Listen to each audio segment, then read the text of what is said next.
course, as we go along, Superintendent and colleagues, if you have anything to add or want to say, please just stop me and let me know. All right, so on the agenda for this evening, first we'll have an invocation to be led by Dr. James Ross, who is the lead pastor at First Baptist Church, and then we'll have the Pledge of Allegiance led by Board Member Linda Evanchek. We do have an agenda change regarding the consent agenda. We added item 7.31, reduction of self-insured medical employee contributions, at the request of Ms. Julie Perry, Chief Financial Officer. Added item 7.32, RFQ 25-06, Summit K-12, at the request of Dr. Anita Choice, Program Director, Student Support Services. And then we do have a public hearing at 6:15. And then we have our Leasing Corporation meeting at 6:30 this evening. Okay? All right, so that'll take us through those changes and move us straight into the agenda. We, of course, will call the meeting to order. Then we have approval of the agenda and the changes that were so noted. There are no recognitions this evening, but then when we get to administrative appointments, the superintendent has a couple.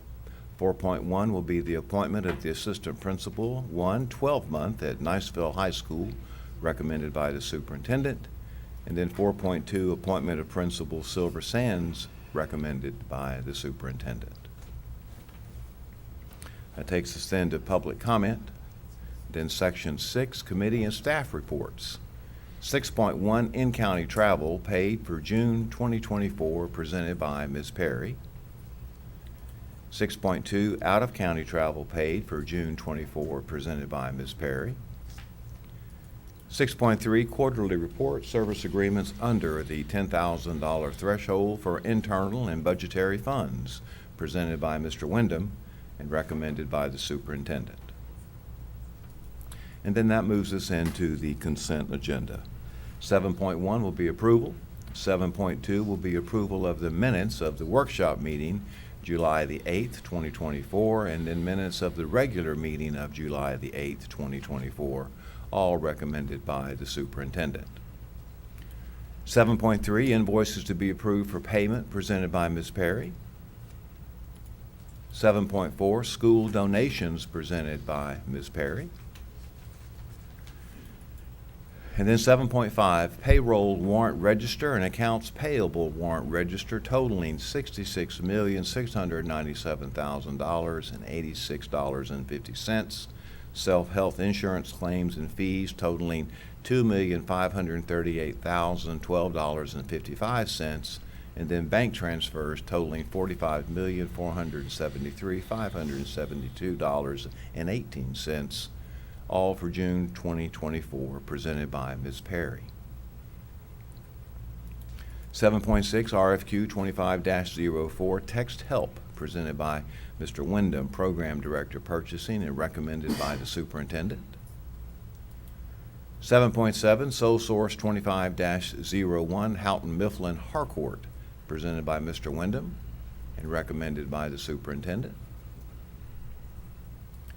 7.8, Sole Source number 25-02, Curriculum Associates, LLC, presented by Mr. Wyndham, Program Director, Purchasing, and recommended by the superintendent.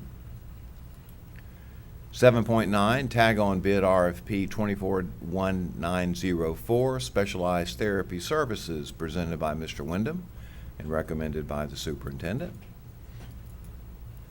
7.10, Exempted Purchase over $50,000, Prisms of Reality, presented by Mr. Wyndham, Program Director, and recommended by the superintendent. And Dr. White. Yes, sir. If you don't mind. Yes, sir. You know, as you look at this item and you look at what we've talked about in terms of technology and our technology plan going forward, this is an item that I'm excited about. And, you know, those virtual goggles and that a lot of students utilize right now. So you look at engagement, but we're utilizing these goggles in the areas of algebra, for example, and even have the ability to use them in biology.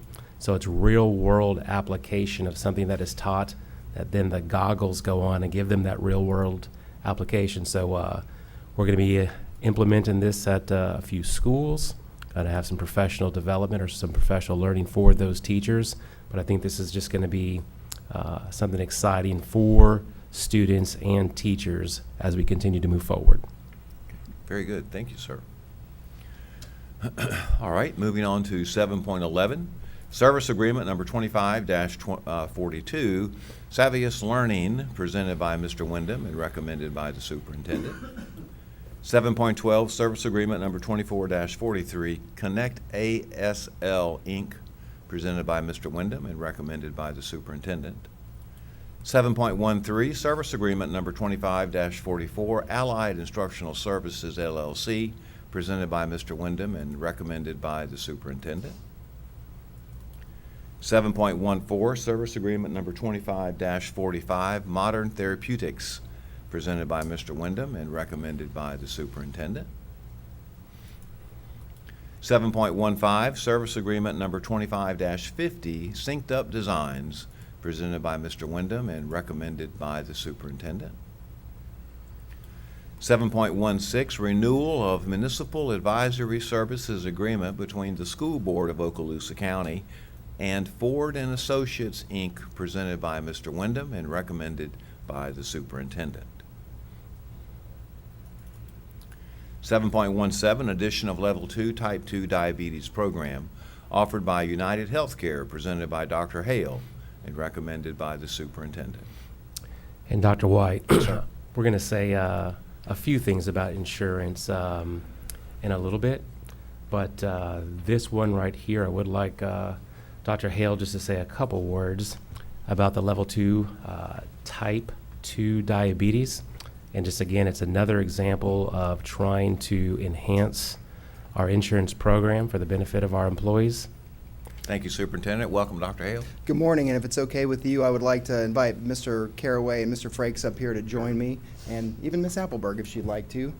We have a lot of big things to talk about today with regard to insurance. This is another in a series of benefits that we are providing, or with your approval, providing to our employees, which A, is really, really good for employees and their health, but also B, from a penny saved is a penny earned standpoint, program to avoid additional claims of some of our most, what I would say, exposed claims, which is the diabetes program. Very, very expensive.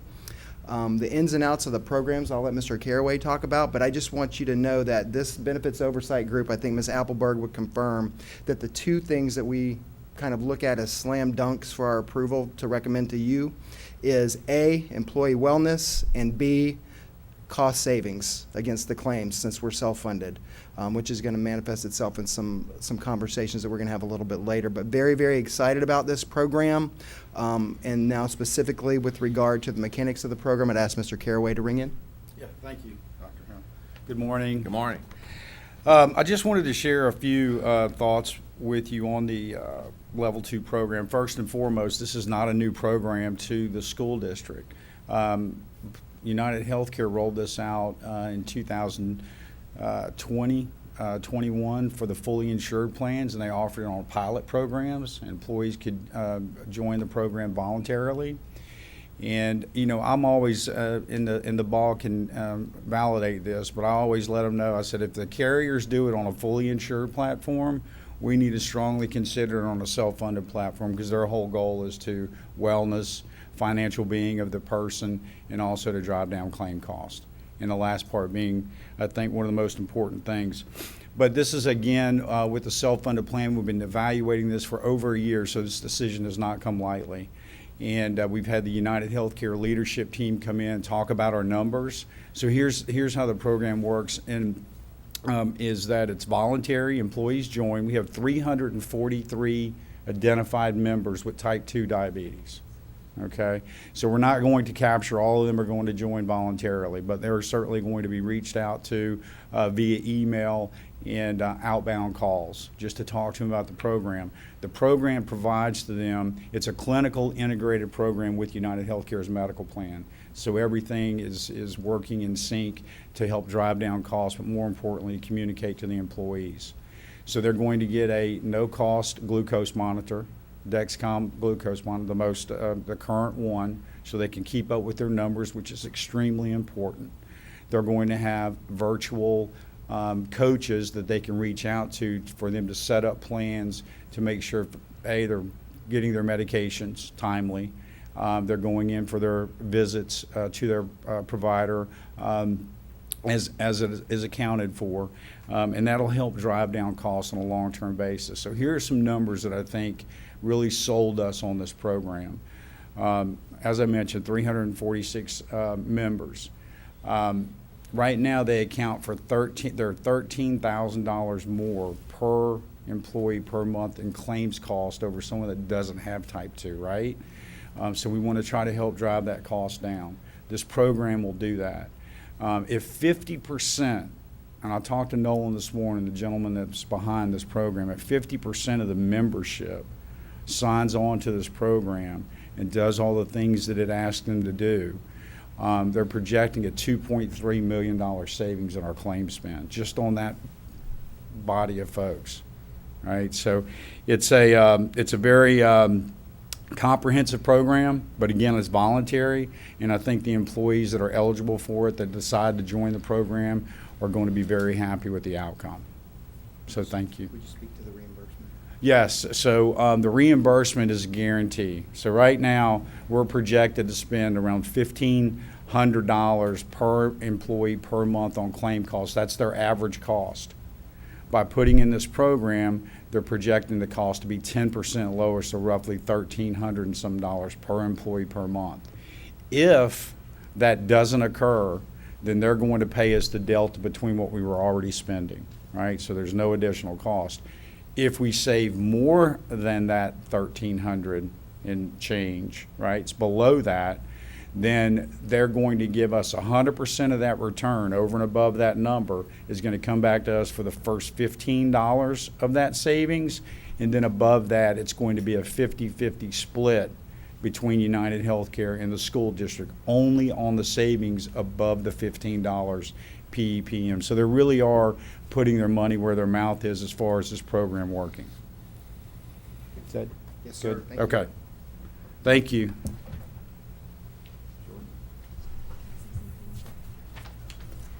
So we just heard all the numbers and everything like that, but one of the biggest pieces for the union is about the employee, right? It's about the employee and the wellness. Obviously, we care about the plans themselves, but I will say when it comes to the Level 2 program, when the trial period ended, we had multiple members that were part of that trial period immediately start contacting us because they wanted back on. And so that itself kind of speaks volumes of this program. They had nothing but wonderful things to say about it. They felt like it was something that was completely attainable. They felt like it wasn't really a burden upon them, because when you hear programs like this, you wonder how much is it going to be put on the employee to make sure that they stay active in it and things like that. But for them, it was worth it, and it was worth it for them to start reaching out not only to myself, but to the presidents of both unions. And then I know then I reached out to Russ because I didn't even know anything about the program that we had it. But I think that in its own speaks volumes of the program, of the people that have already tried it before. And to me, that was a driving factor in my decision on the BOG of being able to say we should probably bring this back. So I just wanted to kind of let you know on the employee side how it worked for them, and that they felt like it was worth it to them. And hopefully the others will agree once we roll it out completely to everybody. Questions? Any questions, colleagues? Superintendent, anything you'd like to add, or? No, the only thing I would say is if you think back 5 or 6 years ago when this board was asking questions about insurance, and now the new program that we're in, this is another, I call it enhancement, something that's going to be really a benefit for our employees. And then a little bit later down the agenda, we're going to talk about another item, and I'm going to ask some folks to come back up at that time. But just very proud of what Dr. Hale is doing in risk management. I'm very proud of what the BOG is doing collectively in looking at insurance to be a benefit for our employees. And again, this board set a direction a number of years ago, and I think we're going down that track.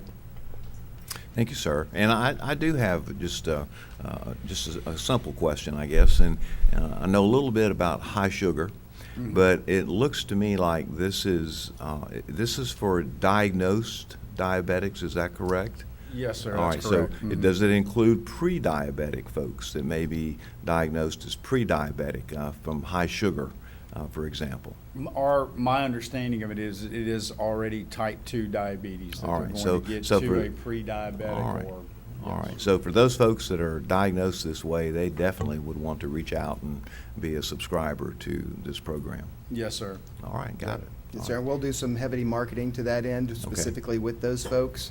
And to put a pin in the earlier question that you had, there may be some information forthcoming down the road about the other issue that you- Pre-diabetes. Yes, sir. That's right. Yes, All right, sir. very good. Little Okay. teaser there. Yep, got it. You learn more about that stuff as you get older. You do, yes, yes, Yeah. absolutely. So I do have a question about when, this is in effect now No, ma'am, we're looking at. for the new, Yeah, when we go to well, the new No, year? actually, we're gonna put it in, October 1st will be the start date.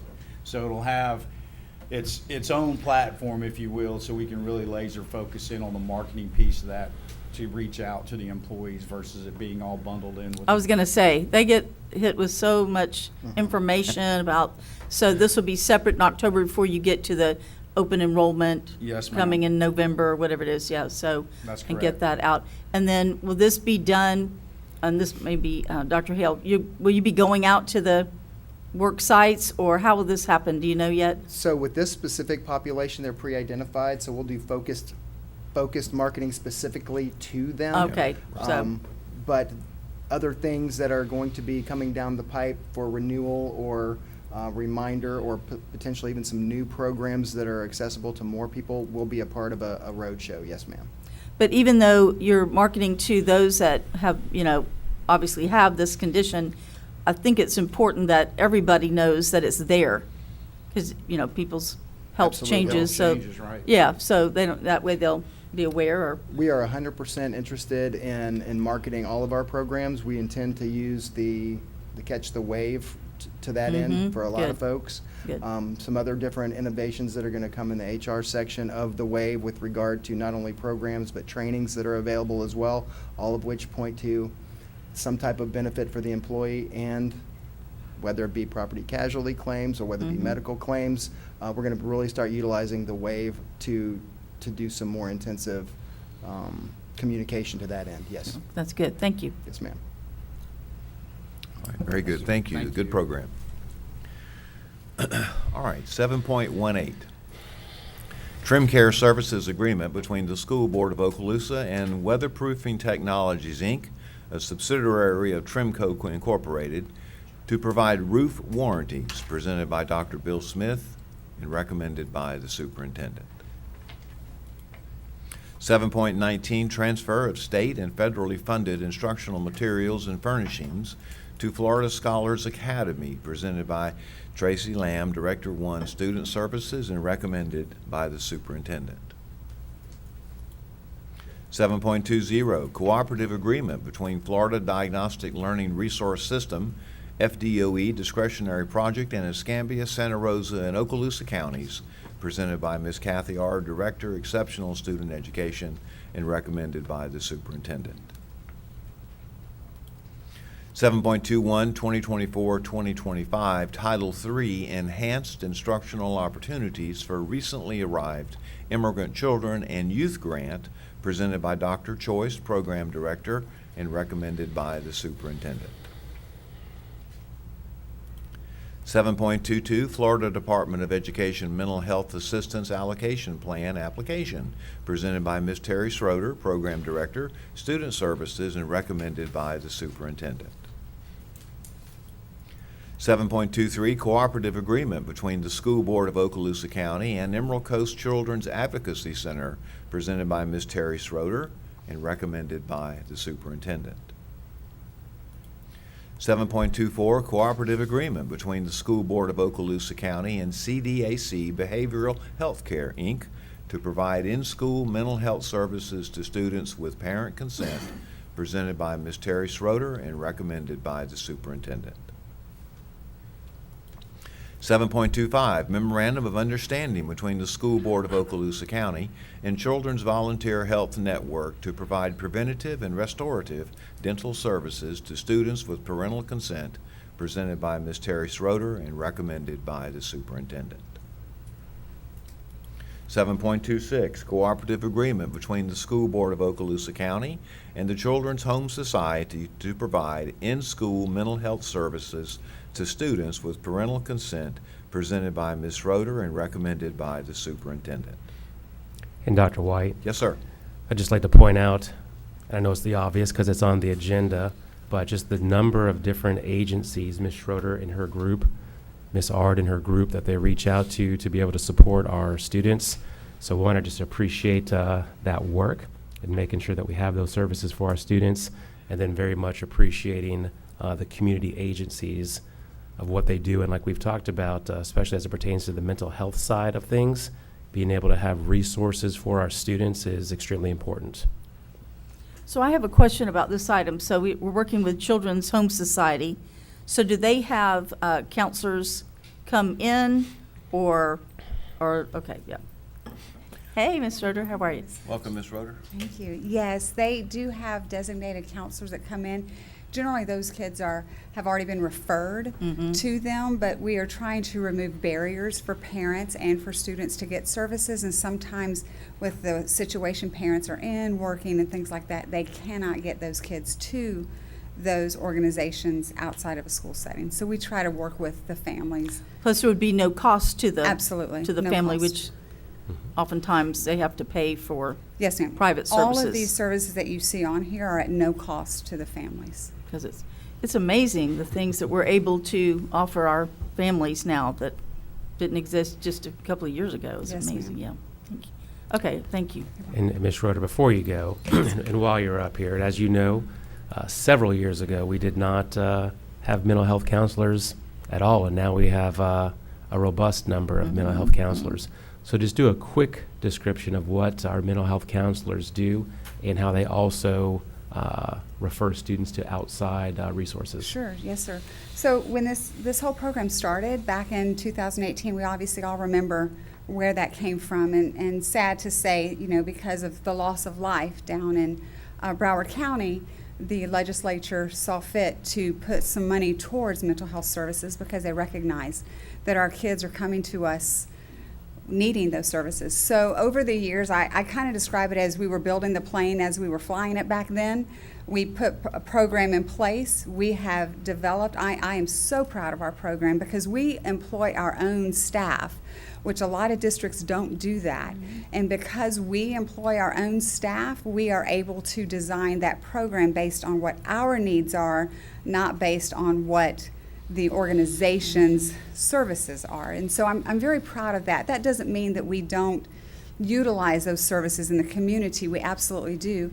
And so over the years, our program, I think we started with 10 or 12 folks. We are up to 32 now.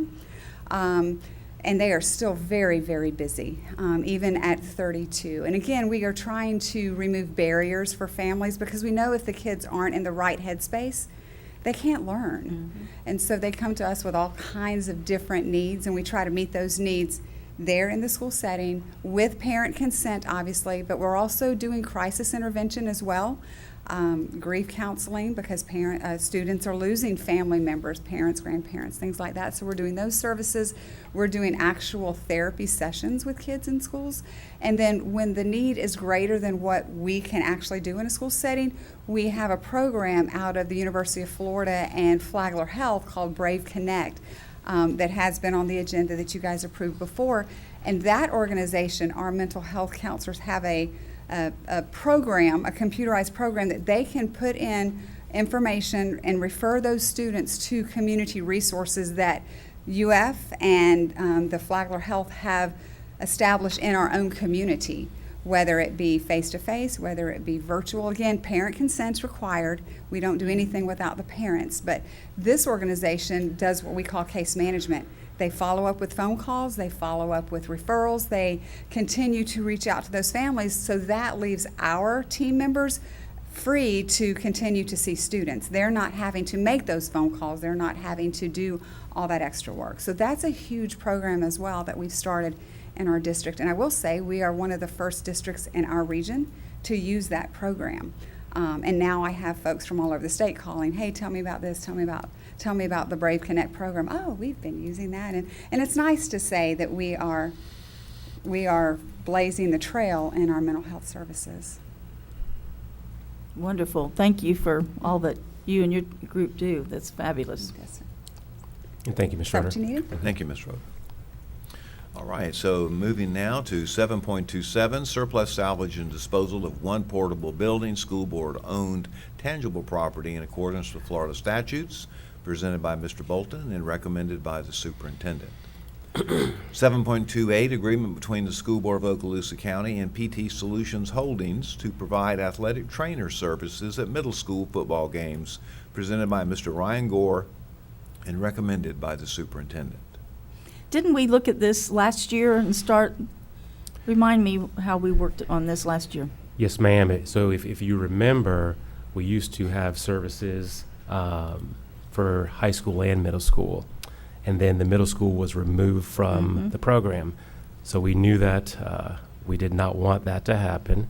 So we had Mr. Gore, Mr. Humphreys, and others reach out to what's before you today and to make sure that we have coverage at the middle school level, specifically to football. We'd love to have it even more, but that's what they can handle. So we were able to still get this in place last year and continuing it this year, and the goal to continue to move forward. I'm losing track. The group that does high school, remind me?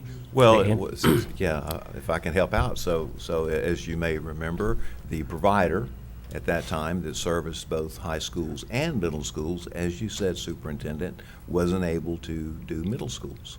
That's So, right. I remember now. They didn't Yeah. have the people to do Yeah. it. Absolutely. Gratefully, the superintendent and your staff moved forward to secure another provider, and that's who this is.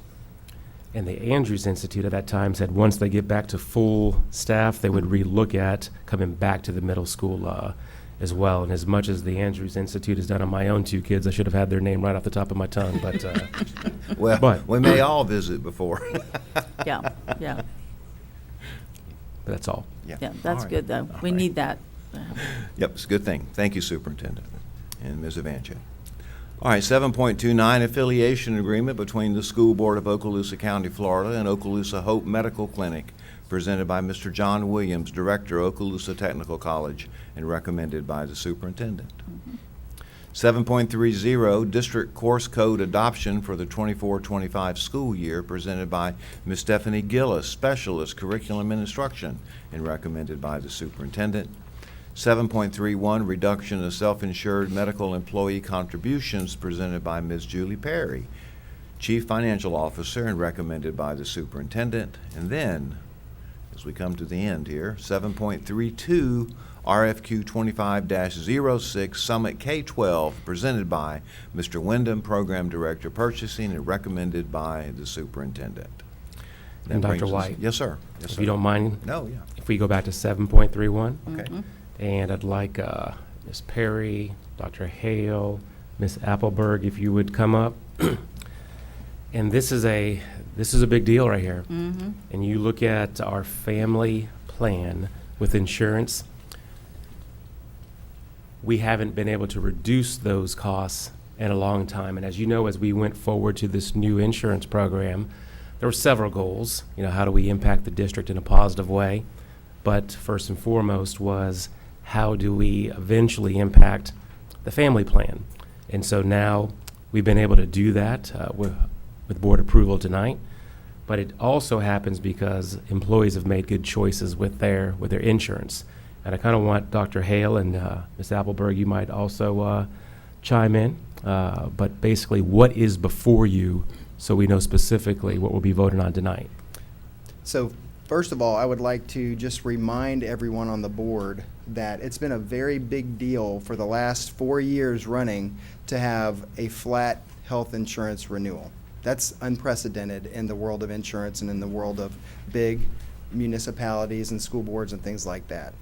What we are proposing today, as Mr. Chambers said, is a direct reflection of our choice to go self-funded and the excellent choices that employees have made with regard to their personal wellness, their medical visits, their utilization of the benefits that we've placed, one such as we spoke of earlier today, where you access certain types of things that improve your health but also work to reduce claims.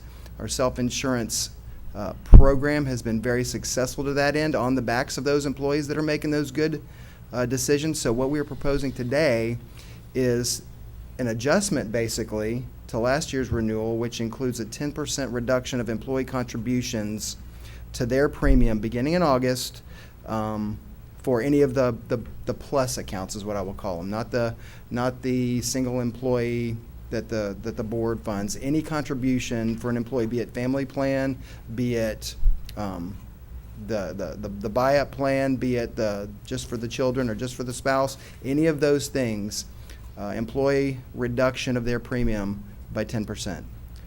That's huge. That's unprecedented. I challenge you to find that happening anywhere in the world, a reduction in insurance premiums for an organization such as us.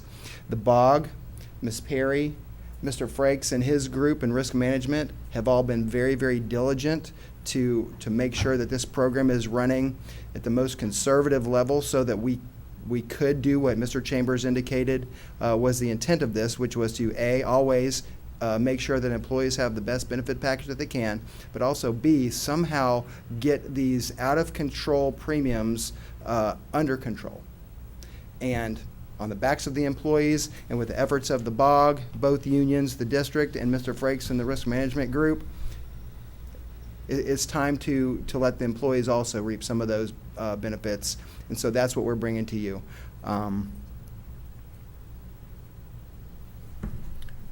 Anybody like to say anything else? I will say on behalf of both unions, this is a big thing for employees. You know, we've talked about how the family plans or even the spouse or even, I mean, it was a big eye opener for me when I tried to add my own son to my plan of how much that hit my paycheck. It's a huge struggle that we've heard about for years, and I know you guys have as well, of, you know, how can I afford, you know, paying my own bills? Now I'm having to try to pay for my family when we had all those significant increases happening in the past. So this is a huge win. We know that we don't have money coming from the state to be able to do it, but this is also a win for the employees and their paychecks as well, as they're going to be getting money back and have money to be able to put towards other things. So not only is it, you know, something for the district, like Dr. Hill had mentioned, to be able to reap some of the benefits, but it's a huge deal that in such a short time, with the changes that we've been able to make to our plans, the way the employees have been able to use the plans, that we're able to let them start seeing those types of benefits, not just in a new program, but a new benefit for them to be able to have more money in their pockets and be able to save for their families. So I definitely appreciate on both union sides for the work of the BOG and for the work of this board. Hopefully tonight you guys can agree with us that this is something that is going to be positive for both the district and the employees. And I just might add one other thing, if I might. So you might be wondering about reduced contributions and the health of the plan moving forward. We are very, very healthy right now. We have a significant safe harbor, which is what we set aside for a rainy day for a bad claims year. Ms. Perry and her group has done a great job of analysis, both on where we are this year in the 23-24. Well, I guess we're moving into 24-25 now. But in the next renewal season, she's done an analysis to make sure that what we take in premiums or set aside, as the case may be, for the district contribution is sufficient to continue down this path. And also, you might also note in that agenda item a reduced contribution by the district too on behalf of the single payers, and that is exactly what the intent of this program was from the very beginning, which was to offset. I know you remember all the different graphs that Julie used to show you where what we were bringing in and what we were spending was getting more and more and more narrow. Well, our district contribution to that end is what is offsetting that anomaly as well. So great collaborative effort between finance, HR, and both unions, and I can't speak enough about the positivity and the good both health of the program and the things moving forward for our employees. Yes, I want to say something. Well, I see Mr. Frakes there, and of course, he's he's moving on, but I'm sure he won't forget a conversation I had with him where I think he felt like I was trying to kill the messenger. But I remember my first year on the board, and they came up and presented, and the premiums were going up 12%. And I went, you got to be kidding me. The next year it was 13. So it's not been that long, but what we've been able to do is amazing. And I'm so excited that this is so good for our employees, but it's also good for the financial health of our district. So to use a cliche, it's a win-win. Nobody really loses, and I know this took a lot of work. This didn't just happen. It takes a lot of planning and looking at things, and I just really appreciate Mr. Frakes and others, the BOG. There's so many people who look into this, but it's exciting for our, and of course, in this economy and everything, nothing goes down. So to see this is, 10% and then 9%, that's amazing. So I think we should be really excited about it. All right, anything else from the board at this time? Oh, and I would just remind the board that once every 5 years, data says that you may have for lack of a better way of saying it, a bad year. Mhm. And you heard what Dr. Hale said, our safe harbor account that prepares for that. And this board made sure that we had that in place. We have a healthy safe harbor.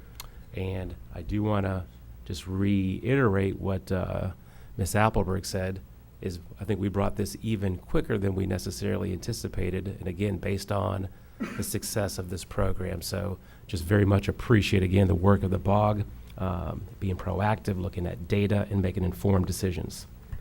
And I had just a technical question, just because I'm interested. How does this work? Is this going to be an addendum to the contract, or is this something that the board is doing in a unilateral fashion, or how's all that working? This is not a negotiated item, right? Well, so if you remember, both of our contracts do the negotiating for the recommendations to the board at the Benefits Oversight Group. So this Okay. is in effect making a modification to the existing contract. Okay, and so that's how we'll do that then, Mr. McInnes, from the board action? Okay, all right, very good, thank you. Thank you. Dr. White, could I just add Yeah, a piece? sure. Just to kind of clarify that piece for your question, I Right. know where it's coming from. Yeah. A lot of other districts, that is something that comes to the negotiations table. There's not something like a BOG that comes together Right. and it does the recommendations. So our neighboring counties and things like that, that is something that normally comes to the negotiations table. But Mm-hmm. both contracts, they refer everything to the BOG, which is made up of both unions and the district self. And the chief negotiators are still on that BOG, so that's how Okay. we handle it a little bit differently, just because I know there might be questions in the public that kind of come up from that. Interesting. All right, thank you, Ms. Alphenberg. All right, so that takes us to 7.32, RFQ 25-06, Summit K-12, presented by Mr. Wyndham, purchasing, and recommended by the superintendent for approval. All right, so that takes us through all of those consent items and takes us now to the superintendent's human resource recommendations. 8.1, information only, employees on administrative leave, by Dr. Hale. And then 8.2, information only, deferred retirement option program, presented by Dr. Hale. Then 8.3, addendum to the master contract between the School Board of Okaloosa County and the Okaloosa Education Staff Professionals, presented by Dr. Lee Hale and recommended by the superintendent. 8.4, master contract between the School Board of Okaloosa County and the Okaloosa County Education Association, effective July 1, 2024, presented by Dr. Hale and recommended by the superintendent. Dr. White, can I Yes, sir. comment on 8.3 and 8.4? Sure. Yes, sir. So, Mr. Chambers, I would like to share that on Thursday, I was in Tallahassee with the Florida School Boards Association, and they were doing a training class for school board members regarding negotiating and how the process works for school board members. And for the 3.5 hours that I was sitting in on this meeting, I was hearing from school board members across the state that are probably going to impasse with a lot of their contracts, and just to hear the angst in their voices and all that. And here I am sitting in the back knowing that on this particular meeting that we were going to be approving a contract for both our support and teachers again, for, better phrase it, that the teamwork that we have with your team and the union and everybody working together, getting it all ironed out to present this early on for us is just a testament of how all work together with that bog, because a lot of them don't even have that. And I think that's where the problem lies, is that they're not talking about it ahead of time before they get into negotiating. Yes, yes. So, but again, it was nice for me to be able to sit back there and, listen to that, but know that we were getting ready to approve our contract. So, just say thank you to you and your team, Ms. Appleberg, you and your team and everybody involved, because it makes our job a lot easier, and we can continue on moving with the school district's business. Absolutely. All right, thank you, Mr. Bryant. So I think that takes us back to 8.5, employment separations by Dr. Hale. Then 8.6, employee transfers by Dr. Hale. All of these recommended by the superintendent, of course. And then 8.7, leave without pay, presented by Dr. Hale and recommended by the superintendent. All right, here we go. Discussion agenda. 9.1. It's a long one, so hold on. Authorizing certificates of participation, the School Board of Okaloosa County, Florida Master Lease Program, Series 2024, evidencing an undivided proportionate interest of owners thereof in basic rent payments to be made under a master lease purchase agreement by the School Board of Okaloosa County, Florida, to fund the construction of certain school facilities, presented by Ms. Julie Perry, Chief Financial Officer, and recommended by the superintendent for approval. And so, Superintendent, I think this is your turn. Yes, sir. Thank you, Dr. White. School Board. In a moment, I'm going to turn this over to Ms. Perry, but I want to say we have some folks who are here to also provide some information. And then I also have Dr. Bill Smith here to talk specifically about what these dollars will go towards. As you know, we currently have a COP that's currently in place for our multi-purpose buildings, our classroom additions, our cafetoriums. And this is an extension of that, so to speak, having a second COP. And what this second COP is going to do is give us the ability to build our new K-8 school in Crestview, to look at our 3-5 center at Destin Elementary, and then also an addition at Baker School.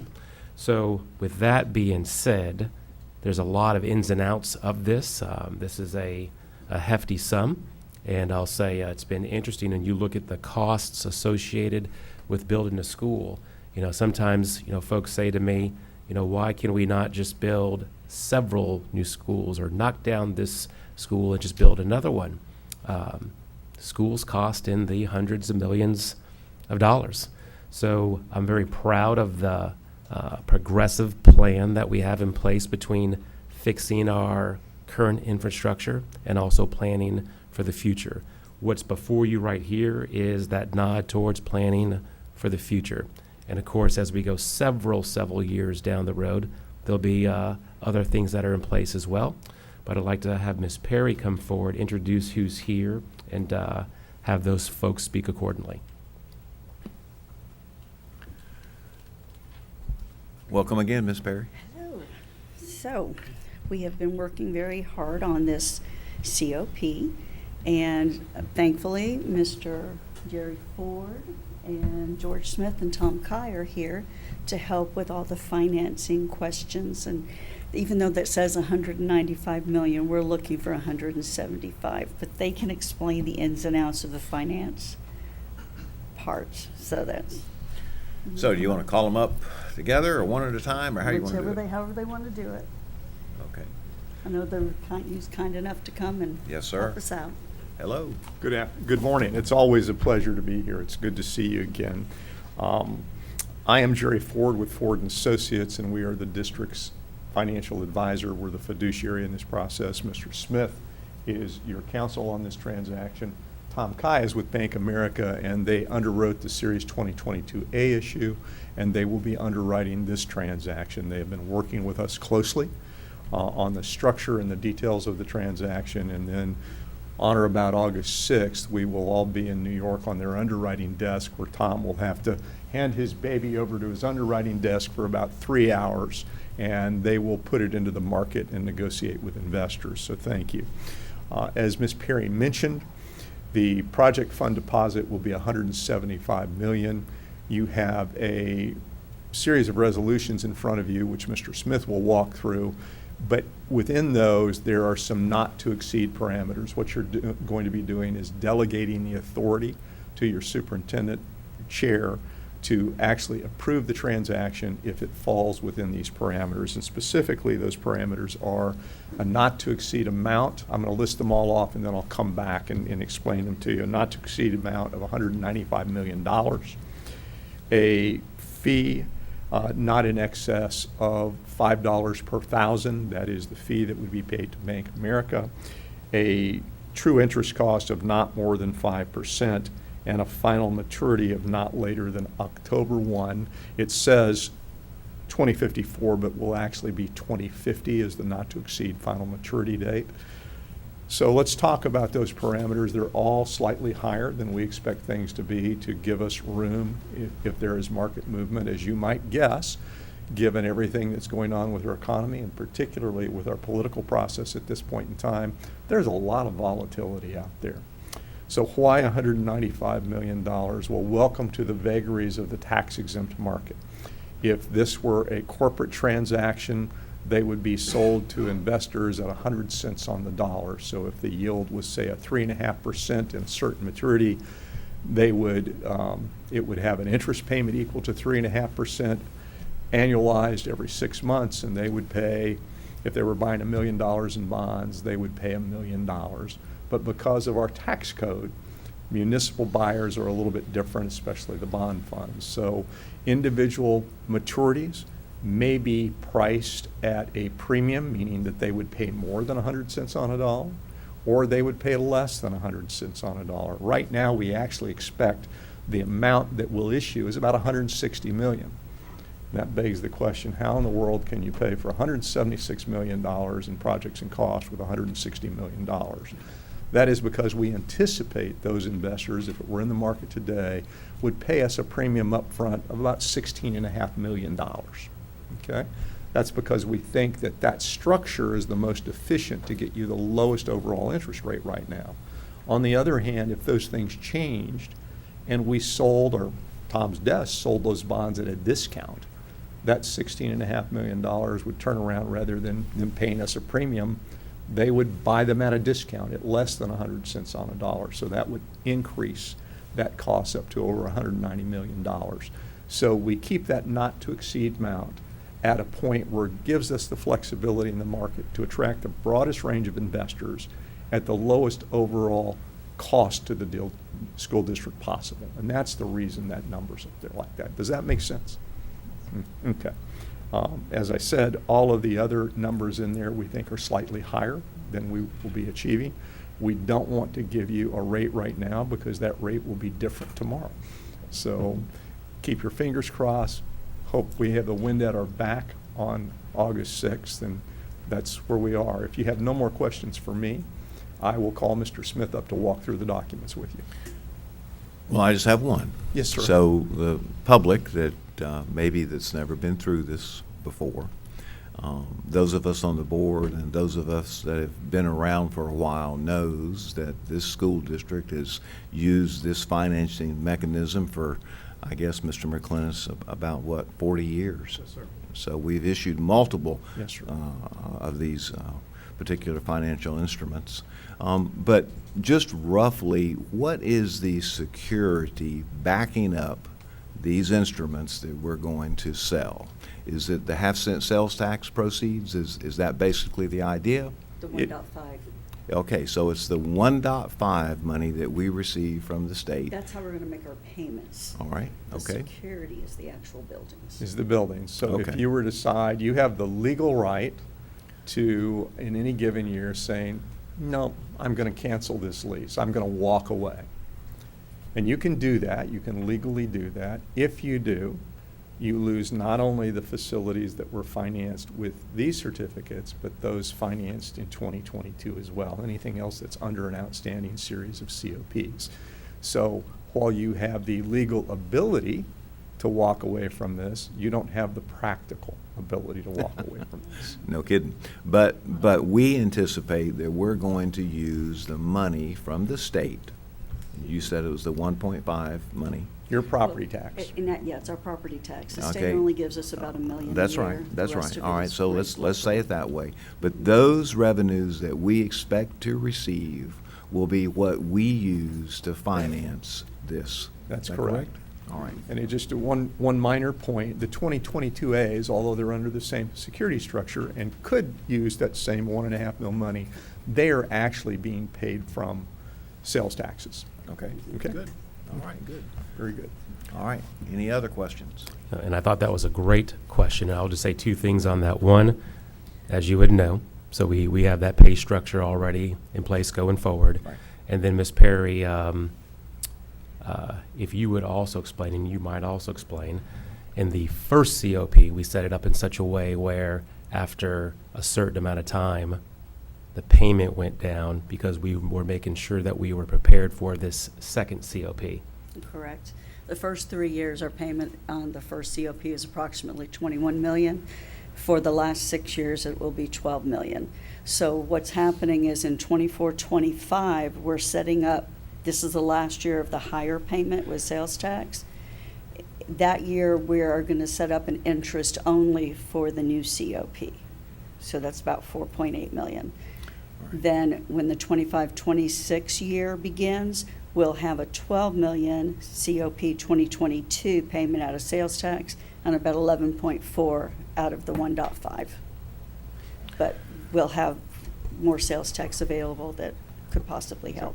So in short, this was all planned several years ago. Your staff worked very carefully and said, what do we think we have coming over the next 5-6 Right. years? And so when 2022A was designed, Julie and her team worked very closely with us in mapping out what its repayment structure would look like so that this transaction would fit into that when it came. Very good. That's a good explanation. Thank you for that. So I want to ask for a clear, does that mean we'll have two different payments, one for the first COP and this one? Yes, Yes. ma'am. Okay, but the first one is going down, right? Because we've Mhm. already done the first 3 years, Mhm. is how this, okay. And then this, will it be the same thing with this one, that it'll be a higher payment the first? No, 3 well, the years? first year will be interest only Okay, while we have that high sales tax payment Gotcha. on the first one. Right. And then the next year, it will be just its regular payment. It's going to be 11.4 for the whole 25 years. It'll Or I look like guess a it'll be mortgage 24 years, yeah. amortization, the same thing every year. okay, okay. Right. So, and ultimately, we expect to pay them off when? The 24, the new one would be a 25-year COP. Okay, 25, all right. Mhm. Yes. The But first then again, one. but we don't get sales tax for 25 years at this point, so. Right, now that's why we're using 1.5. Yes, So with the sales tax, the 2022, since we were paying for it with sales tax, we made sure that it would end the last year that we know we're getting sales tax. so the 2022 is strictly the sales tax, is what we're using? That's how we've been funding it, yes. And then this one, we're using the 1.5, Yes, so two separate. yes, ma'am. And I would just add that that length, that term is not unusual because I remember when, I guess when I came on this board, we were still paying back the one that we had used to build schools, Mr. McInnes, from maybe 15 years earlier. Yes, sir. And that would be, I think, that's the middle school, if I remember. That's not uncommon. And I guess lastly, the public might want to know, why is the school board doing this? And the reason is so that we can get all the money up front so that we can complete the projects that the superintendent has already briefly outlined, that being the new school and the additions. Otherwise, we'd have to wait, did you say 25 years? Roughly? Yeah, that's about it, yes. Do them over 25 years? I don't think that would work. Mhm. All right, that's all I have. Anything else? Thank you very much. Okay, thank you, sir.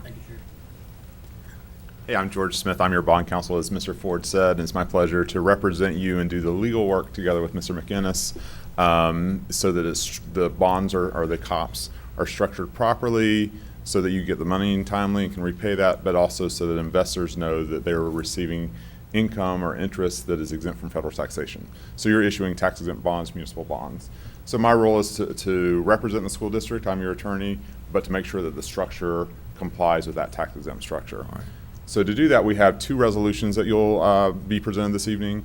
One is as the school board, and one is as a leasing corporation. And when you went through the agenda earlier, you mentioned that the leasing Right. corporation would be meeting as well.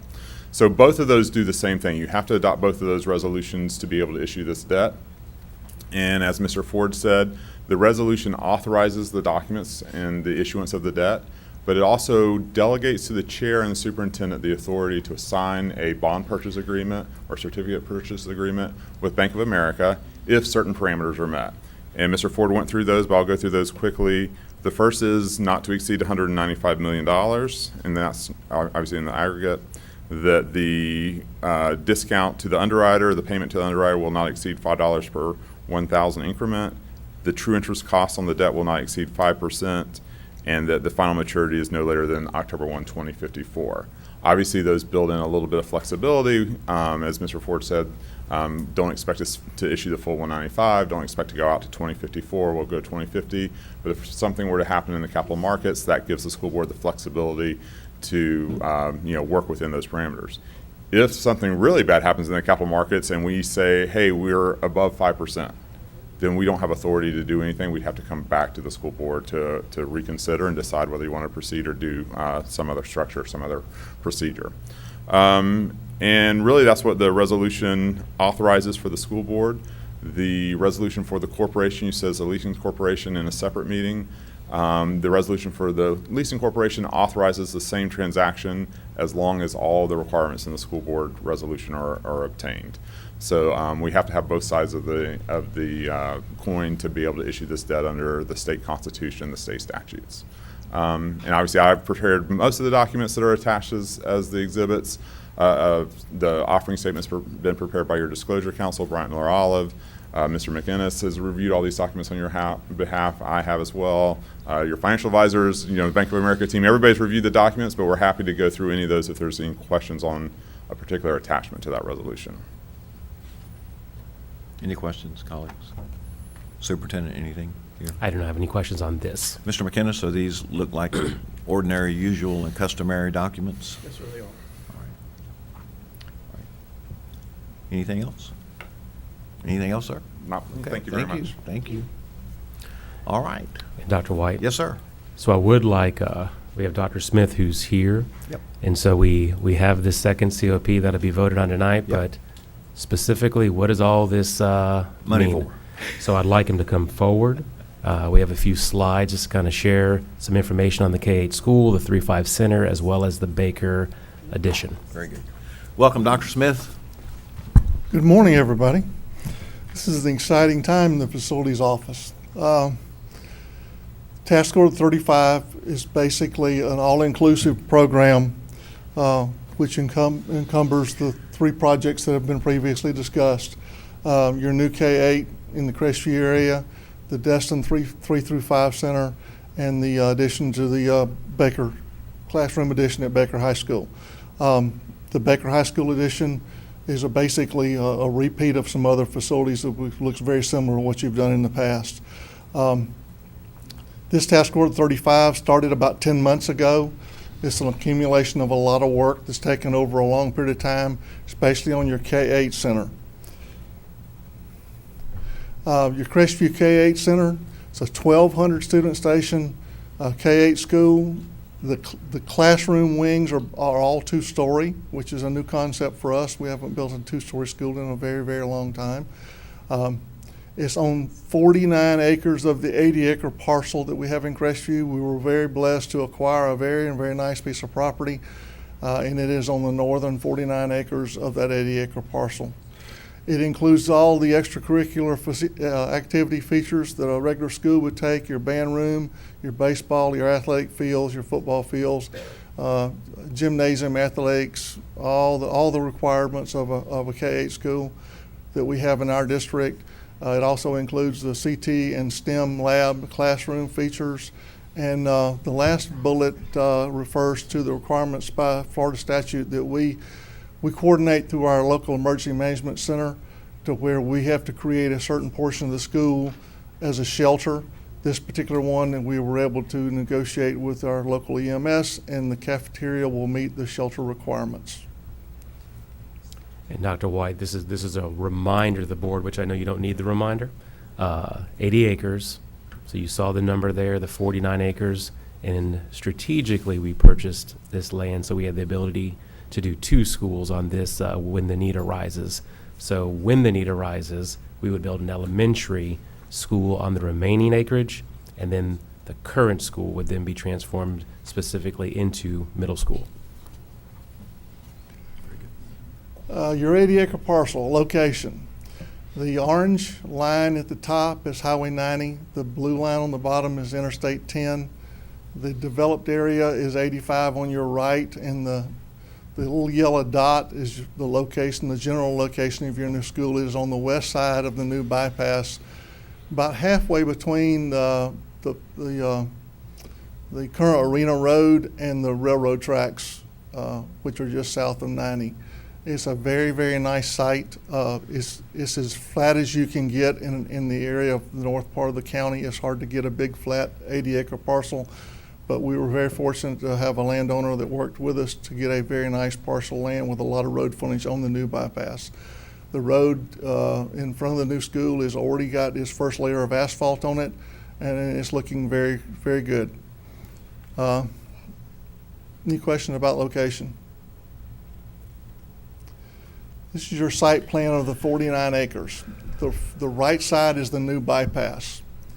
The top right corner is the entrance coming into the new school. We just finished a traffic study on the intersection of the entrance to the new school, and it does warrant a light, a traffic signal. The county had originally planned a traffic signal there because there's a road that's going to go across the bypass. It's the only median cut in front of the school. There's another median cut south of the school, but that will be our main entrance. You'll come in off of the light and come south into the front door of the new school. The only other significant things are your parent drop-off is going to be on the north side, and your bus pickup will be on the south side. And on the right side, you'll have a frontage road that'll go the full length of the property. And as the superintendent said, when we go build the elementary school south of this location, you'll be able to use the frontage road to reach the new school, and it will go down to the other existing light that they have planned. This is the floor plan of the existing of the new school. If you would, on the upper part of the picture, which would be north, you see a curved area coming across the front. That's the parent pickup and drop off. And if you'll notice the little square that looks like a tic-tac-toe pattern, just keep that reference point, and it'll come back in some pictures in a few minutes. But the gym is on the left, classrooms are down the center, cafeteria, your STEM labs and your CTE labs are just above your cafeteria. That's what it will look like from the road. That picture would be basically taken from the north corner where that red light would be, looking back toward the school. I like that. Looks very nice. It is a beautiful It is a beautiful building. And for those who are watching now, the trees and the beautiful foliage, I'd like to say it's going to have all that. So it may not have the beautiful trees and all the foliage the way that's portrayed. Eventually, it'll take a while. This is the front door, the front entrance of the new school. And that's just inside where that tic-tac-toe pattern was. As you come under that, this is what you come into, which is a foyer or an atrium. As you go up those stairs, they will go into the classroom wings, which you see through the window. If you go down the left hall there, you will go down to the cafeteria. And this is what you'll see at a lot of new schools that are being built, are these type of common areas. So it's not just the means to get upstairs or go here and there. It's also a place that can also be utilized instructionally.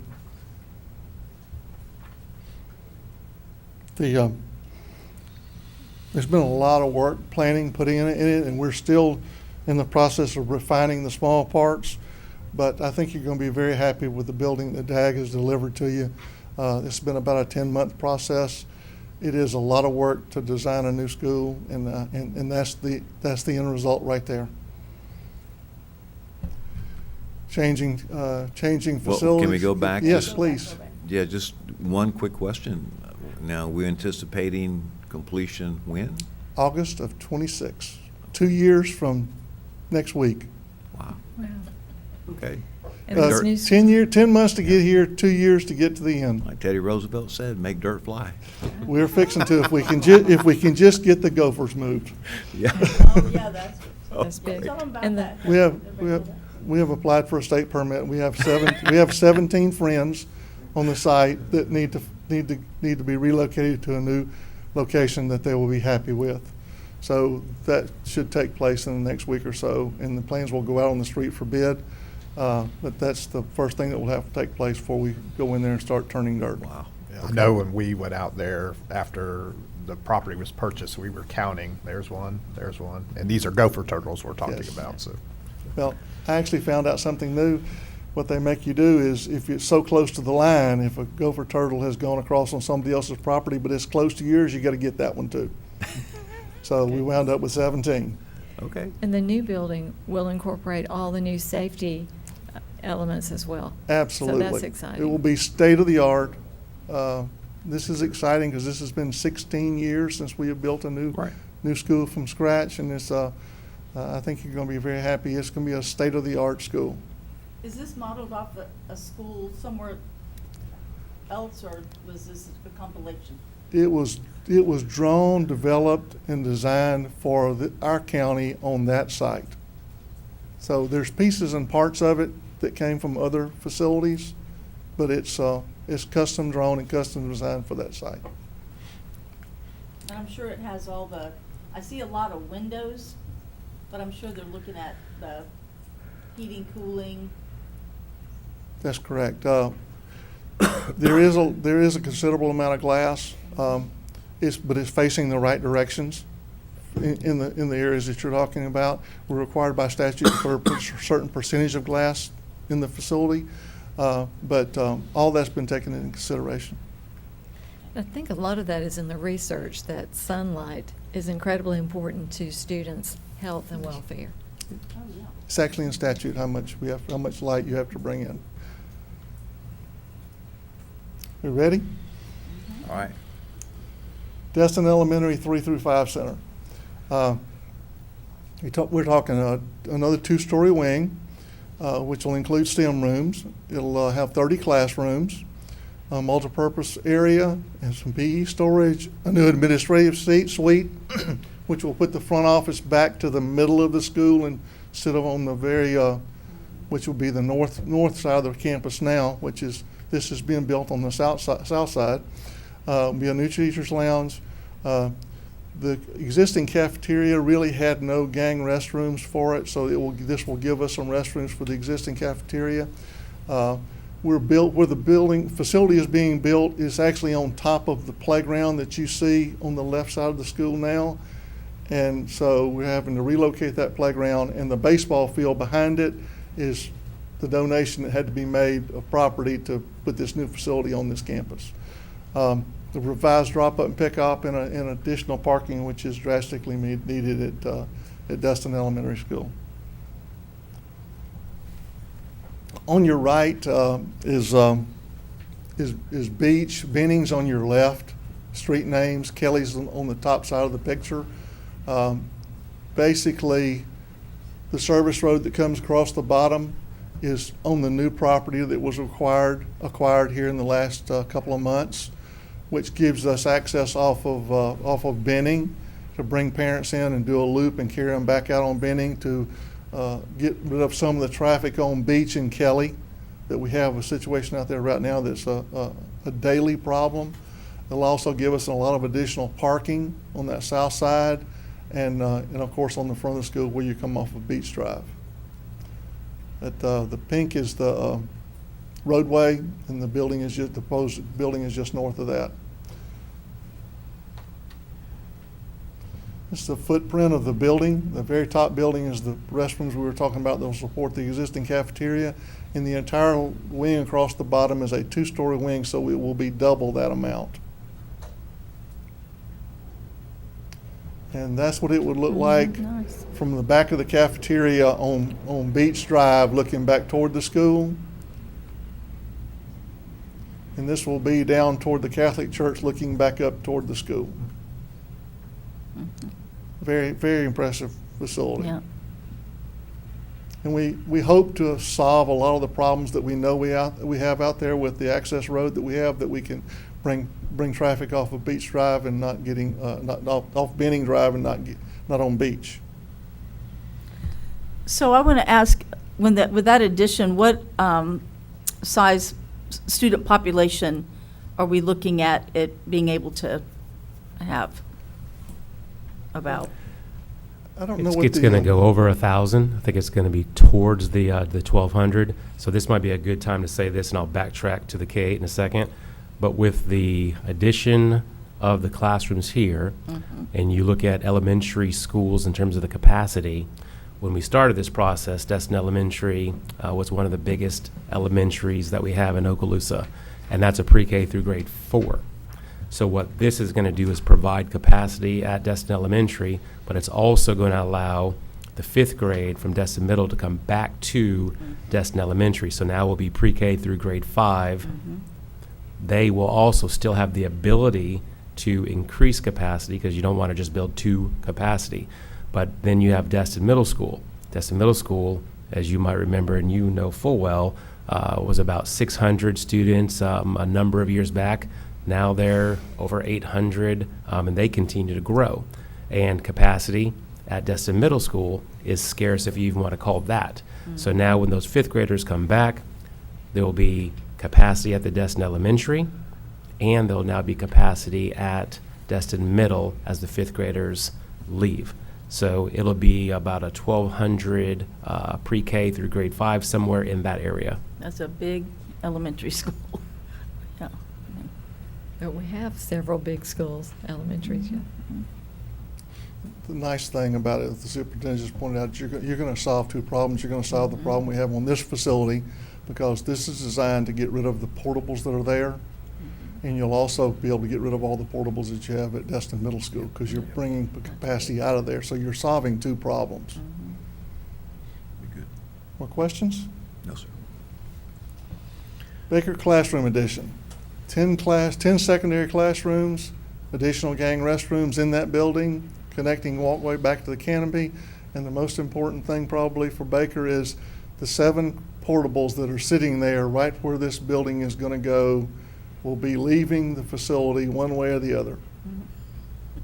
Okay. That have been sitting there a long, long time. And so that statement is huge, as sadly, I would say, Mr. Martello attended a kindergarten in one of those portables. Yep. And so we'll be removing those portables and adding a much-needed classroom addition at Baker. Picture that's on the screen right now, the left-hand side is the existing drop-off pickup area behind Baker. The bottom part of the picture is the existing building. To your right and above the building location is the new property you just purchased in the last 6 months, which gives us a lot more flexibility around this building and being able to develop the building back as part of the existing building. Gives us a lot of flexibility. I'm sure this looks very familiar to you, or at least I hope it does, because we've built it a number of times around the county. Basically gang bathrooms on the right and 10 classrooms. And looks very similar to Crestview, I think. And I would just like to provide just a little bit of context. We'll start with Baker. So the classroom additions at Baker will allow for some extra capacity as well as the Baker community continues to grow.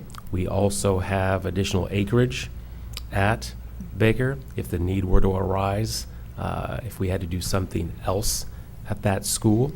So capacity is being addressed here at Baker. We go back to the K-8 school. So why did we do the K-8 school?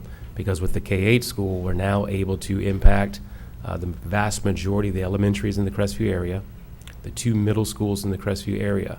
All those schools are over capacity, as we know. This is going to provide capacity because obviously we'll have to rezone. Students will go to the new K-8 school, and then as that happens, more capacity will be developed at the current schools. The question is, and I'm just going to say it, the question is, well, why not a high school? The K-8 school allows us to hit the several elementaries that we have and the 2 middle schools that we have, so we're able to impact the vast majority of the schools in the north end, especially when you put Baker there as well, and what we did at Laurel Hill already. We know that we have several, Dr. Smith, about 50 acres also in the north part of the county? 71 acres. So 71 acres in the north part of the county, that if and when the point comes, I'll say when the point comes where we have to build another high school, we have acreage. Also, we have acreage on Crestview High School right now, where we have preliminary plans in place. If we had to build a 9th grade center, we have the ability to do that right now on Crestview's campus. Crestview is approximately 2,400 students approximately in that area, which is a healthy high school, not an overpopulated high school. But with the overpopulation, you look at what does the inside of the building look like when kids are moving around. As you know, we did a classroom addition at Crestview High School, which has already helped with that capacity issue as well. But with a 9th grade center, if we do that when the time arises, it'll add additional capacity. 2,400 students. When we talk to folks, if we were to build a second high school right now, is do we want a high school that has 1,200 and 1,200? So now we take a strong, robust high school and have 2 1,200 high schools. And people vary on their opinions on that, but the bottom line is right now the K-8 school allows us to hit the elementaries and help, the 2 middle schools and help, with plans still for the future of looking at Crestview High School with various options. I have a question regarding, we talk about population and Crestview, and I know we've had talks with parents about this, but 2,400 is what's on paper, but that doesn't always mean that's 2,400 students that are actually in school at one time too. So, and I think a lot of parents, when we tell them that, they're like, oh, I didn't think about that. And that's a great point. First period, you're not going to find 2,400 students at Crestview High School, and you're not going to find that 7th period as well. And then the one additional thing that I'll say is with what we're doing with the OTC North, that's also going to add capacity to Crestview High School, because there'll be a number of those students who will go to OTC North for their CTE courses. So a lot has been put in place, a lot of plans are being enacted to help with enrollment in the north end, the south end, and the central end. And so you may have said it, but I might have missed it. So the completion date for Destin is All of them will be August the 26th. all of them. Yes. Well, Let me this count. one will probably come online maybe Second, sooner. Third, fourth, okay. This one will be super. This will probably be sooner. Okay, all right. But this one probably will start later. But Okay. this is building a lot quicker to build than the other 2. Well, I appreciate you taking the time, Dr. Smith, to show the public and us what we're going to be getting should we pass those measures this evening. It's exciting. Yeah, It is exciting. Thank you. Very good, thank you. All right, so that takes us now to construction program owner's business. 10.1 is a program status report. Dr. Kelly, you serve in that capacity. It has been my honor. There is no report today because we haven't met today. Thank Okay, you. all right, very good, thank you. All right, 10.2 will be TTM program number 6, task order number 44, pre-M GMP 2425 priority roofing projects, presented by Dr. Smith. And then 10.3 TPM program number 6, task order number 35, GMP New Crestview K-8 school, Destin Elementary School, and Baker School additions, presented by Dr. Smith. All right, Mr. Attorney, your business, sir. No report this morning. Thank you, Superintendent. Thank you, Dr. White. School Board, I do have a few announcements. I do want to say, and I'm going to say this part briefly, a lot has changed with legislation as it pertains to safety. And we will have Mr. Dean, who will be here at an upcoming school board meeting, likely the next school board meeting, to brief the board, the public, on some of the changes as it pertains to safety. I will say that the public will be impacted with some of this legislation. And when I say impacted, I don't mean that necessarily negatively, but there'll be an impact. So that'll be a little teaser. So When will that presentation be, do we think? that'll be the next school board meeting. Okay, all right. I do want to say, as you know, this past Friday, the governor did appoint Mr. Brett Heinley to what will be an open seat starting August 2nd. So his official first day will be August 2nd. This will be in the Niceville area. He's had 2 students come through our school system, one that's still in the school system, a businessman, and also some presidents of some boards. But I was able to speak with him on Friday. I know he was excited about the governor's appointment, and with that, I'll have something for I'll say something about Dr. Kelly towards the end of these remarks. But I know that we know that, but just wanted to share that information. May I ask a question, sir. Superintendent, of Mr. McInnes? Will there be a swearing-in ceremony, or how do we proceed with that? I don't remember when we've had a gubernatorial appointment. It's been quite some time, if I remember. Can discuss that with Mr. Heinley, but I would anticipate probably he will just take an oath of office. Okay. And begin his service. All right. Would that necessarily have to be here, or would it be here? Or? It wouldn't necessarily have to be, but Okay. it could be. Okay. All right. Well, you guys just let us know. then. Yes, sir. All right. Thank you, Superintendent. Thank you. This next item I'm extremely proud of. So Mrs. Lightbourne and her group, we have what's called our Kindergarten Kickstart. And if you go back several years ago, we were doing Kindergarten Kickstart at one school. Dr. White and I had a conversation, might have been 2 years ago, where we were talking about making this program more robust. And now I'm pleased to report that through Title I and Mrs. Dale's efforts with Ms. Lightbourne and her group, we'll be serving approximately 340 students in Kindergarten Kickstart, which I believe is starting today.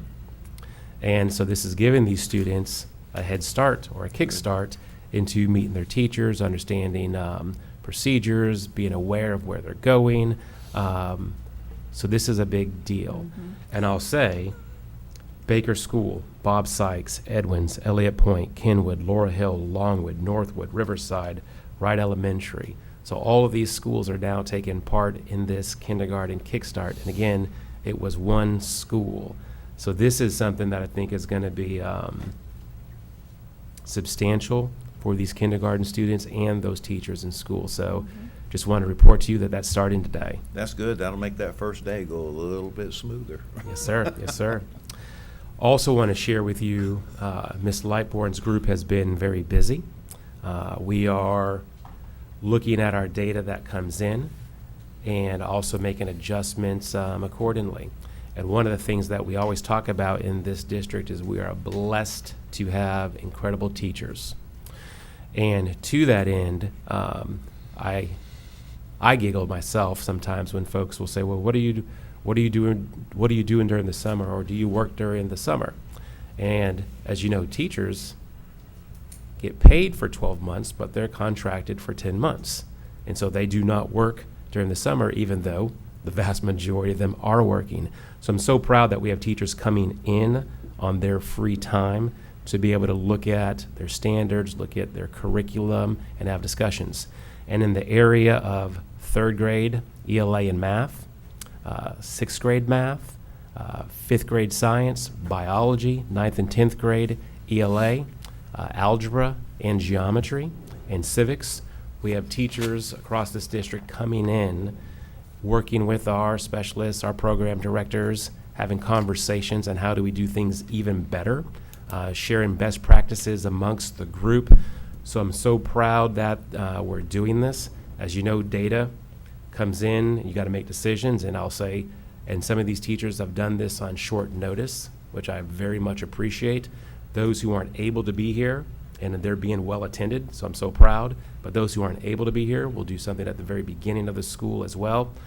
But again, it's about sharing best practices and how do we get even better in certain areas. And Mrs. Lightborn and her group are doing heavy lifting, and of course the teachers coming in are doing even heavier lifting in terms of this work. So just very proud of this collaborative effort.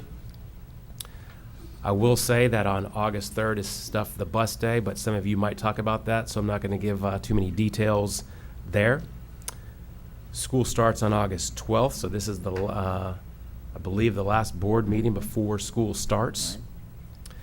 And this is important. So last week, the criteria has now come out. It still has to be voted on by the State Board of Education. But the criteria has now come out for the ratings of our schools. And Mr. Spolsky is going to hand you an item. And so I'm going to break it down kind of simplistically right now. And as you know, the state issues A grades all the way through F grades. And where the last decade plus, other than last year, the criteria for an A school was 62%. Last year, as you remember, there were no learning gains in the system. This year, learning gains were back. So the state had to create a new grading scale. Last year, there was an elementary scale. Then there was an elementary, a middle, a high, and a combo. And all of them had different thresholds.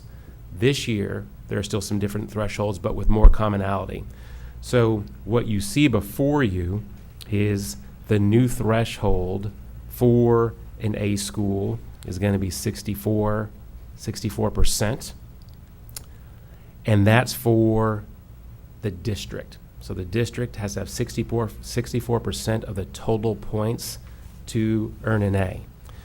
And then you go to the 57 to 63%, that's a B. 44 to 56 is a C. And 34 to 43 is a D, and so forth. So with this new grading scale that comes out, elementary will still be at the 62% threshold. The middle school, high school, combo schools will be at the 64% threshold, and again, the district will be at the 64% threshold. Now, we've already run our numbers and how that impacts us, and we're not going to be premature with that. The state will vote on this criteria that you have before you. Once that is done, I think it actually takes into effect on September 1st, but the state DOE is not going to wait till September 1st to push out what the grades will be, so that should come out very soon after the state board meeting this week. We'll see what school grades are, what the district grades are. Again, we've already run our simulations, so just like other districts have done, so we know, in essence, how we will fall, but again, would not want to be premature with putting anything out before the state board rules, because they could make adjustments to this, they could make revisions, or they could go strictly with it. But once that information comes out, of course, we'll get this to the school board and to the community, so we're being very open with those results. Any questions on that? Well, and the other complication, just in my opinion, Superintendent, is there's always has been an appeal process as well, so that schools could respond to anything that they needed to. So I appreciate the numbers you've given us, and I just say, looks real good. But we're waiting for the final. Yes. Again, want to wait for the final. Don't want to be premature on anything. If it's how we anticipate, I think we'll be pleased with the results, even though, like I've said many times, there's always areas for improvement. And also, last year, we had some schools, and we haven't, this isn't this is our calculation, right? Correct. We had some schools that were delayed giving a grade. Are we anticipating that this year? Or do we So have I any will idea? never speak for the state. All I can tell Right. you is those eyes in terms of the percent tested. Mm-hmm. I know that Mr. Horton at the time and Mr. Spolsky coming in the last 6 months worked diligently with those schools to get the percent tested where we need to be. What I will report to the board is schools did they put in a lot of effort to get the students to get into the seats to test. So I'll say that. And we'll have to see from the state whether or not we have any I schools this year. If that happens, we'll go through the appeal process like we have in the past. You have to have 95% tested, and there's been some times where we had 94% tested. So we'll have to see at that point whether or not we're in that boat. But I think we're going to be better based on the efforts and what's been briefed to me on those schools testing. And also to remind the public, it's not just assessment scores. There are several variables that go into forming this point system and all that, so. Yeah, so there's Lot to the it. testing, but then there's also CTE. Right. There's also the amount of kids in algebra and geometry, graduation rates. So there's a lot that goes into the overall calculation. The last thing in my area, I want to turn to Dr. Kelly. And I do want to say, as you know, on August 1st will be Dr. Kelly's last day. And if you could bring me the plaque.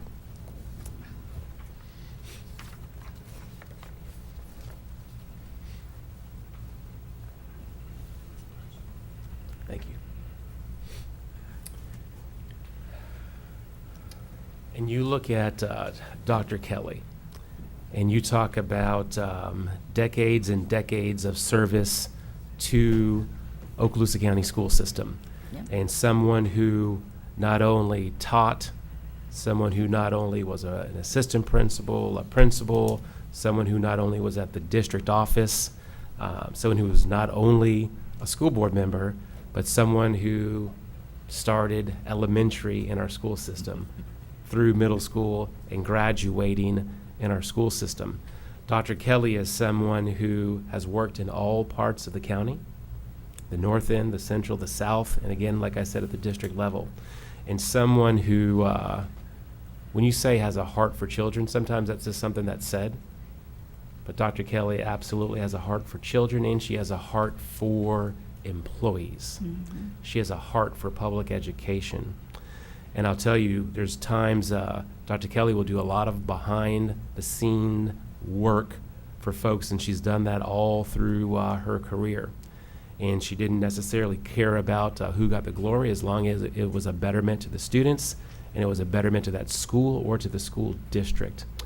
And I know she and I have had a number of conversations over the decades, and she is a source of wisdom, and she is a source of knowledge, particularly in the curriculum and instruction area and when it comes to administrator improvement. And that's not to slight other areas. But I couldn't be prouder of you, and I do have this for you. And this is on behalf of our district staff, on behalf of this board as well, and I'll say the school district. And this says, in grateful recognition of your dedicated service, Dr. Diane Kelly, as a member of the Okaloosa County School Board from 2018 to 2024, your commitment, leadership, and vision have shaped the future of our students and our community. Thank you for your years of service and unwavering support. This day, July 22nd, 2024.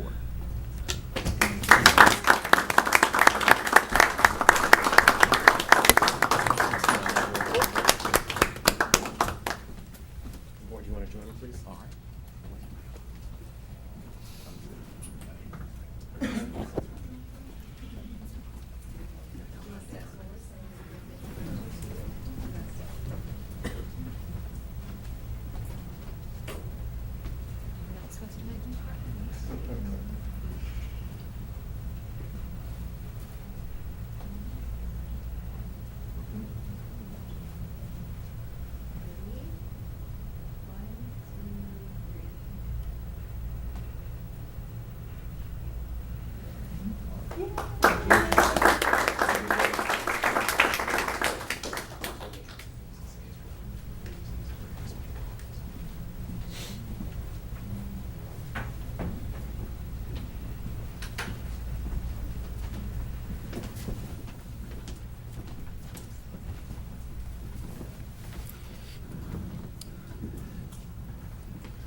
And Dr. White, Yes, sir. I know Dr. Kelly will probably have some words, but some of you might have some words as well. Sure, sure.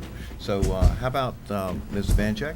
It's customary, I'll just start to my right. So would you go first, please? Yes, I want to say I didn't vote for this. She did not get my vote to leave, so, but I know this is something she wants to do. Like you said, her heart is with kids, and this allows her to get back with employees and students, and we all need to be able to do what's in our heart and what drives our passion.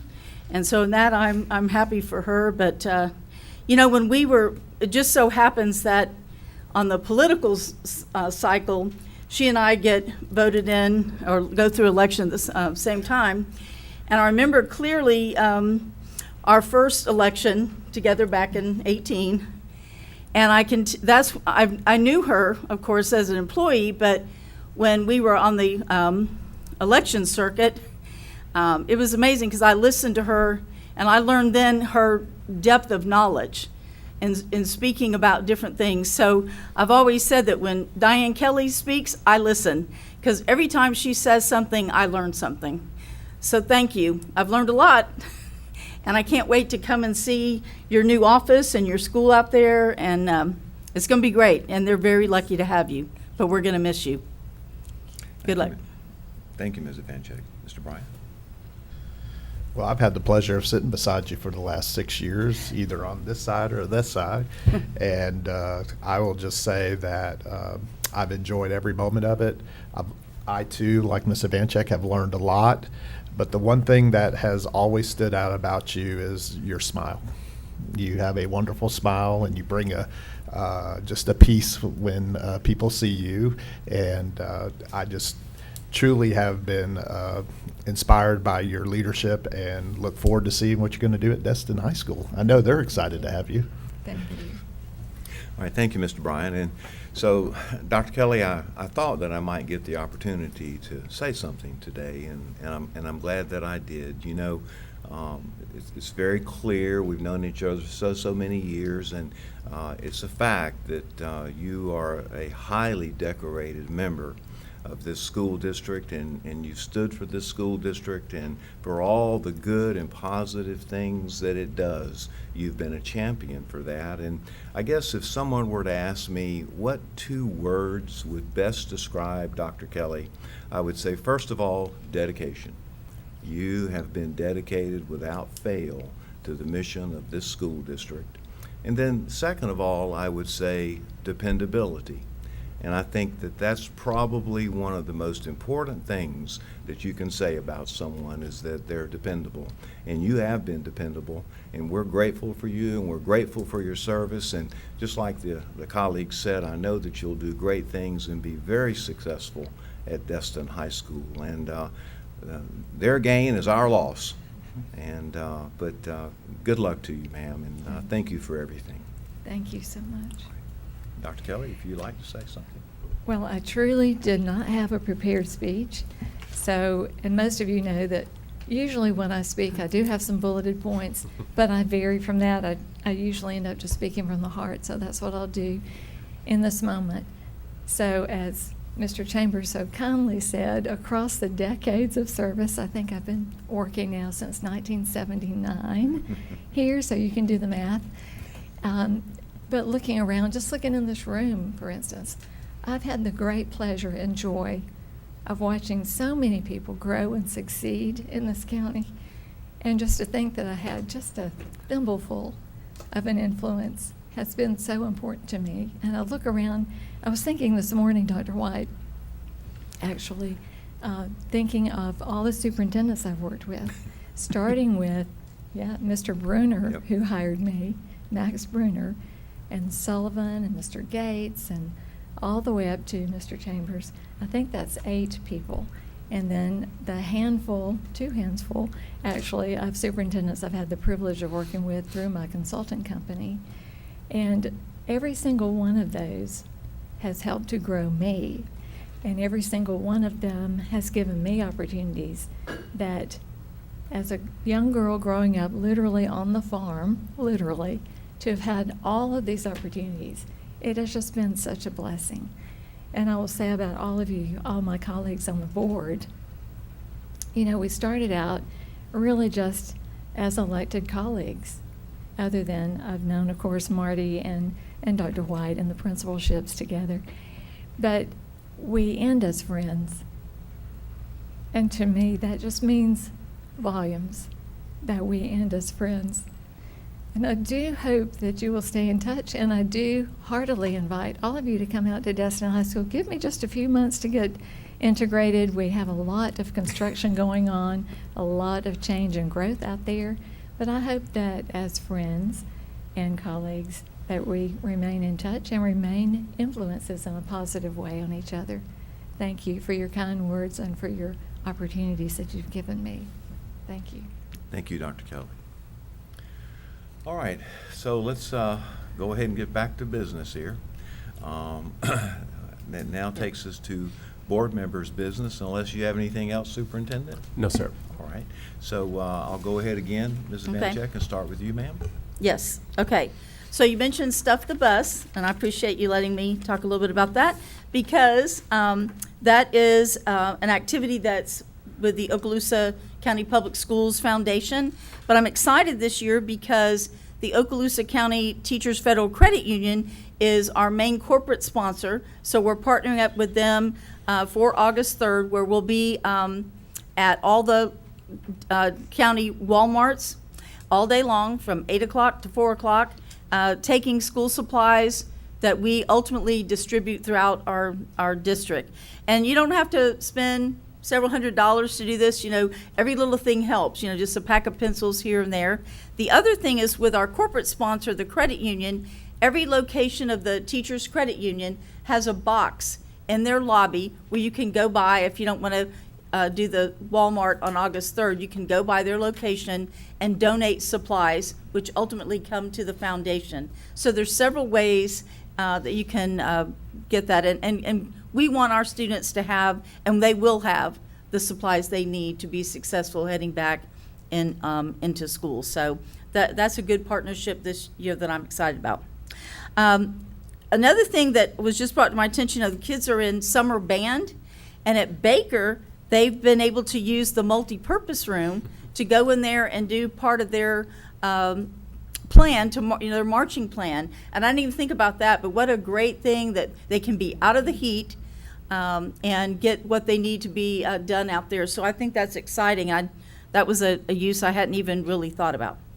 And this is another thing that's really in the community, but I think it's going to have an impact on our students in a good way. Did everybody see where the county has given money to purchase an underwater live stream camera at the Okaloosa Island Pier?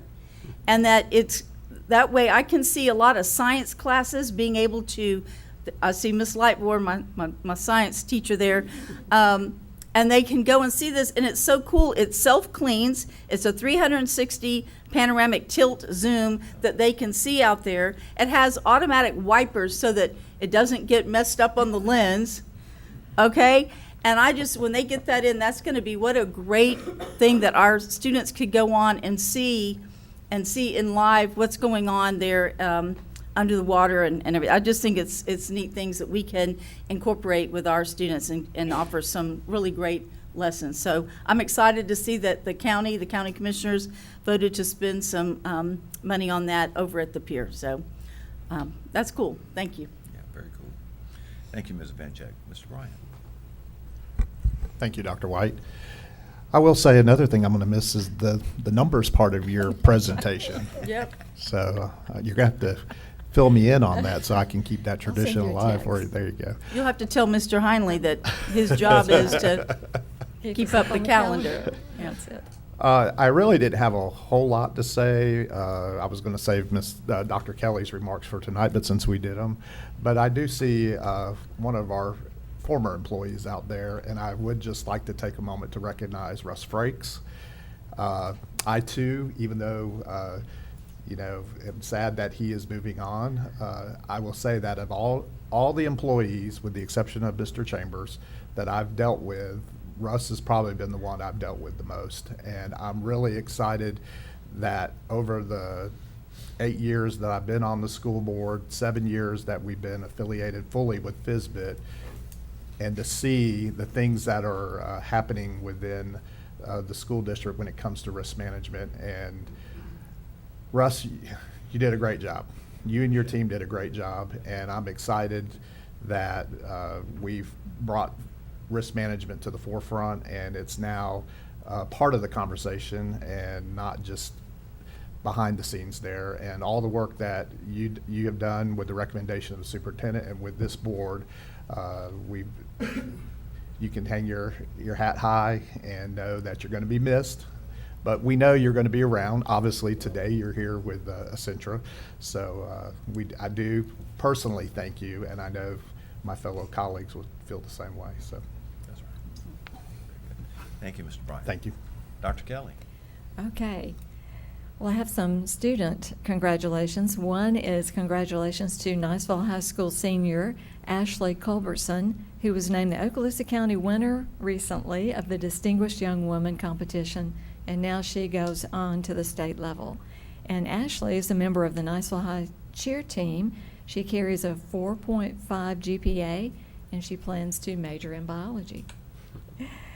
And the second is Carly Christ, a Niceville High School graduate and clarinetist. She's been named a drum major for the University of Florida Gator Band. I think that's something, some kind of acknowledgement there. And a reminder, here's the date for you. The tax-free dates for school supplies this year are July the 29th through August the 11th. That's important for our parents and our teachers getting ready for back to school. And just finally, I wish everyone a happy and successful school year 24-25. I know it's going to be great. Very good. Thank you, Dr. Kelly. All right, so that now takes us to public comment 4.1, and then we have a public hearing 15.1 for the adoption of the elementary and secondary codes of student conduct for 24-25 school year, presented by Mr. Brian Humphrey and recommended by the superintendent.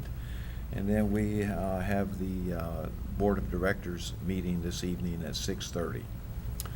Okay, so is there anything else here at the table we need to talk about? Staff, associations? Okay, nothing. All right, this meeting is adjourned.